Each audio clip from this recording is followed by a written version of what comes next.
Come, you broken, heavy laden. Come, you helpless. Come, you in despair. Come, be blessed. Come, be saved.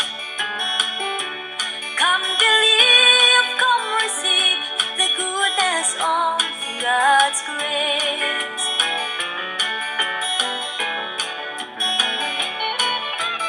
God's grace is amazing, the lifeline of my soul. God's grace is faithful, Jesus conquered all. By grace he died, so I may live. By grace I am saved. Come, you weary, hope and be free. Come, you helpless, lift your misery. Come, be blessed and be blessed. Come, be saved and be saved. Come, believe, come, receive the goodness of God's grace. God's grace is amazing, the lifeline of my soul. God's grace is faithful, Jesus conquered all. By grace he died, so I may live. By grace I am saved.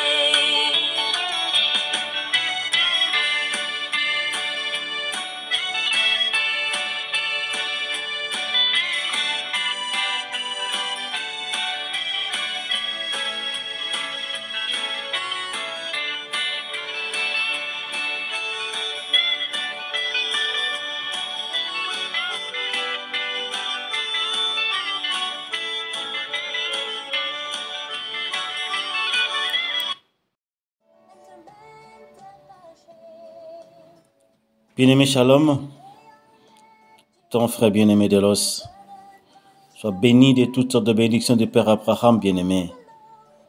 Oui, que le Seigneur te comble. Ce matin encore, que tu te disposes pour que nous puissions lui rendre encore un culte de reconnaissance, d'action de grâce. Sois béni au nom de Jésus. Seigneur, nous bénissons ton nom, te disons merci pour ce temps que tu nous accordes. Te sommes reconnaissants car nous savons que nombreux ne sont plus en vie, mais toi tu nous as préservé le souffle de vie, raison pour laquelle nous te sommes reconnaissants et te célébrons ce culte en titre de reconnaissance. Sois béni, Père éternel, Saint-Esprit de Dieu, viens à notre aide et conduis-nous jusqu'au terme de ce culte, afin que ce culte soit un parfum de bonne odeur pour la gloire de notre Seigneur et pour notre bénédiction dans le nom de Jésus. Nous avons ainsi prié.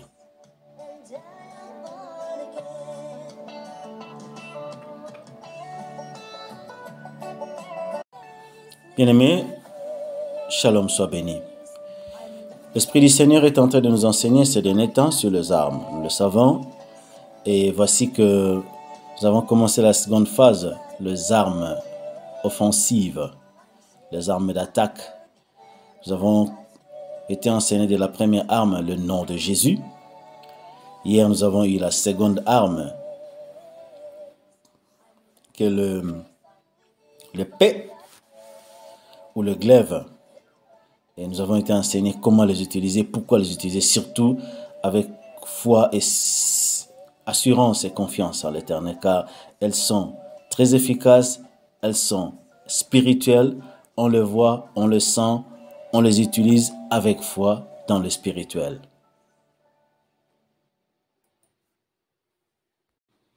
Aujourd'hui, nous allons voir avec l'aide du Saint-Esprit de Dieu la troisième arme. C'est dans la Bible, l'appel ou nous signifie, nous le connaissons tous sans aucun doute, le sang de Jésus-Christ. Le sang de Jésus-Christ comme troisième arme dans les combats spirituels. Nous allons lire la parole de Dieu. Nous allons lire des passages. Le premier passage, c'est dans le livre de Apocalypse, chapitre 12. Nous lisons le verset 10 jusqu'au verset 11. Apocalypse, chapitre 12, le verset 10 jusqu'au verset 11. Nous lisons notre Jésus. La Bible dit: « Et j'entendis dans le ciel une voix forte qui disait: Maintenant le salut est arrivé, et la puissance, et le règne de notre Dieu, et l'autorité de son Christ, car il a été précipité, l'accusateur de nos frères, celui qui les accusait devant notre Dieu jour et nuit. Ils l'ont vaincu à cause du sang de l'agneau et à cause de la parole de leur témoignage. Et ils n'ont pas aimé leur vie jusqu'à craindre la mort. » Nous lisons le second passage. C'est dans le livre de 1 Corinthiens, chapitre 11. Nous lisons le verset 27. J'ai lu notre Jésus. La Bible dit: « C'est pourquoi celui qui mangera le pain ou boira la coupe du Seigneur indignement sera coupable envers le corps et le sang du Seigneur. » Je répète, c'est pourquoi celui qui mangera le pain ou boira la coupe du Seigneur indignement sera coupable envers le corps et le sang du Seigneur. Bien-aimés dans le Seigneur, comme nous le savons tous, le Seigneur Jésus-Christ a payé le prix de son sang pour nous racheter. Il faut même lire un passage dans le livre d'Apocalypse pour témoigner cela. La Bible dit, nous pouvons lire Apocalypse. Nous pouvons lire juste pour témoigner combien nous avons été rachetés par le sang de Jésus-Christ. Nous pouvons lire un passage dans le livre d'Apocalypse, chapitre 5, le verset 9, juste pour compléter et témoigner ce que nous sommes en train de dire, combien nous avons été rachetés par le sang, le prix. Le Seigneur a payé le prix, il a versé son sang pour nous.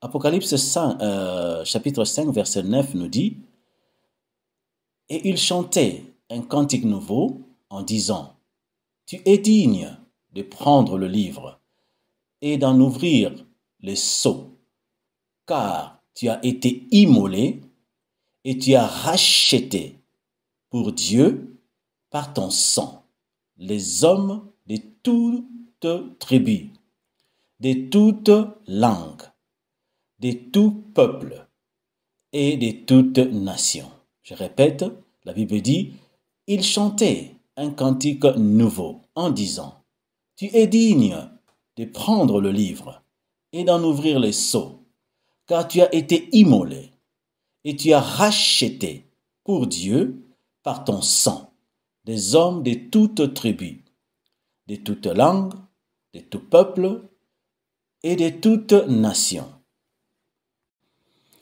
Voilà ce que nous venons de lire. C'est juste pour témoigner que nous tous en tant qu'enfants de Dieu, nous qui sommes sauvés, nous avons été rachetés par le Seigneur Jésus-Christ. Il a versé son sang et son sang nous a rachetés. Mais dans le domaine du combat spirituel, le sang qui a été versé, le sang de Jésus-Christ, joue encore un très très grand rôle. Et c'est une arme très efficace pour combattre l'ennemi, pour contre-attaquer l'ennemi et surtout pour avoir une protection vis-à-vis de l'ennemi. Nous avons lu dans le livre d'1 Corinthiens, chapitre 11, le verset 27, là où la Bible nous dit combien si quelqu'un, n'importe qui, toi, moi, n'importe qui, si quelqu'un est aussi, tout être ou une personne, toute personne, tout celui ou toute celle qui pourra boire le sang ou manger le corps de Jésus-Christ, manger son corps et boire le sang de Jésus indignement. Ça veut dire qu'une personne qui est souillée, une personne qui n'est pas pure, une personne qui n'est pas propre, une personne qui est totalement habitée par l'ennemi. C'est-à-dire quand tu es souillé, quand tu n'es pas propre, tu es habité tu marches pas dans l'intégrité, tu n'es plus un temple du Saint-Esprit, mais tu es un temple de démons, ou bien celui qui marche dans le péché, qui n'obéit pas. Donc le corps est devenu un sanctuaire de l'ennemi. Donc si quelqu'un marche indignement, son corps n'est plus un temple du Saint-Esprit de Dieu. Son corps est un sanctuaire de démons. N'importe quel péché, n'importe quel acte que nous commettons qui n'est pas de Dieu, cet acte est dicté ou cet acte est incité par l'ennemi, donc le diable. Et c'est quoi? C'est par ses acolytes, ses esprits, donc ces démons. Donc si quelqu'un boit indignement, cette personne qui est habitée par les démons, c'est les démons même, c'est le diable qui est là-dedans. Alors si quelqu'un boit indignement le sang de Jésus-Christ ou mange indignement son corps, comme nous le savons, la Sainte Seine et le sang de Jésus-Christ, donc la Bible dit que cette personne est jugée et coupable, condamnée. Automatiquement d'office, cette personne, elle est condamnée. Voilà pourquoi le diable, dans les combats spirituels, quand il combat, tes ennemis, tous ceux que tu connais, je ne sais pas, tu peux connaître aussi des personnes physiques, c'est-à-dire si tu connais ceux qui te combattent, mais animés par quel esprit? Le diable, en principe, est combattu dans les combats spirituels. Tu as l'autorité, toi en tant qu'enfant de Dieu, d'utiliser le sang de Jésus-Christ et de faire boire à ces esprits démoniaques, à ces démons, à ces agents, le sang de Jésus par la puissance et l'autorité que tu as en Christ Jésus. Et quand tu fais boire à quelqu'un qui est indigne, qui est animé, ou bien ses esprits, ou ses agents, ou l'ennemi, quand tu lui fais boire le sang de Jésus, parce que tu lui donnes l'autorité, par Christ qui vit en toi, n'oubliez pas, c'est Christ qui vit en toi, ce n'est pas toi, mais c'est celui qui a écrasé la tête du serpent, du diable, qui vit en toi, qui combat à ta place. Alors tu fais boire dans les combats spirituels à ton ennemi le sang, par la puissance, par l'autorité, par la force. Et dès qu'il boira ce sang, il est d'office condamné. D'office condamné. Donc, dans les combats spirituels, le sang joue le rôle de la condamnation. Donc, condamne l'ennemi. Condamne ton adversaire. Parce que tu lui feras boire. C'est-à-dire, tu dis dans la prière que bois le sang de Jésus. Bois ta condamnation. Et quand tu fais par la foi, tu lui fais boire, je t'ordonne, bois le sang de Jésus. Allez, bois ta condamnation. Cette personne ou ton adversaire qui boit ce sang est d'office condamné. Coupable et automatiquement condamné par le Seigneur, pardon. Donc, c'est toi maintenant qui as l'avantage et tu lui donneras tout ordre parce que maintenant il est d'office condamné parce que tu lui fais boire par l'autorité le sang de Jésus-Christ. Le sang de Jésus joue le rôle de neutraliser les œuvres, les flèches, les traits enflammés du diable. Le sang de Jésus joue le rôle d'effacer tout ce qui est suire, tout ce qui est sémence, tout ce qui est très enflammé, tout ce que le diable peut mettre sur toi. Le sang de Jésus joue le rôle d'effacer tout ce que le diable peut mettre dans le corps, toute marque, tout signe, onde, sonde, micro, antenne kabbalistique, caméra kabbalistique, maladie. Tout ça, c'est le sang de Jésus qui a l'autorité, le pouvoir, de pouvoir effacer tout cela qui est dans ou sur ton corps. Tu peux avoir des marques diaboliques sur ton corps. Le sang de Jésus a l'autorité, le pouvoir de pouvoir effacer toute marque, signe de repère, point de contact, tout ça sur ton corps. Avec le sang de Jésus, tu as le pouvoir, la possibilité, le pouvoir de pouvoir tout effacer. Tout ce que le diable peut mettre dans ou sur ton corps. Dans ce temps, c'est nous, en tant qu'enfants de Dieu, nous pouvons boire le sang de Jésus pour que notre intérieur soit lavé et purifié. Et nous pouvons aussi nous laver avec le sang de Jésus pour que notre extérieur, tout ce qui est extérieur, soit aussi purifié. Enlever toute marque, enlever le signe kabbalistique, le masque de vieillesse, tout ce que le diable peut mettre sur toi. Donc, tout ça, c'est à partir du sang de Jésus que tout cela peut être effacé, éradiqué. Le sang de l'agneau de Jésus-Christ joue le rôle de purification, de nous purifier, le rôle de nous protéger, le rôle de nous couvrir et de nous cacher dans le sang de Jésus. Et si nous sommes cachés dans le sang de l'agneau, là, c'est clair, nous sommes invisibles auprès du diable. Bien-aimé, je vais dire une chose très importante. Le diable peut tout toucher. Alors tout. Il peut toucher ton corps, il peut toucher tout ce qu'il peut dans ta vie, sur toi ou dans ton corps. Mais une seule chose dont le diable ne peut jamais, alors jamais toucher, c'est le sang de Jésus-Christ de Nazareth.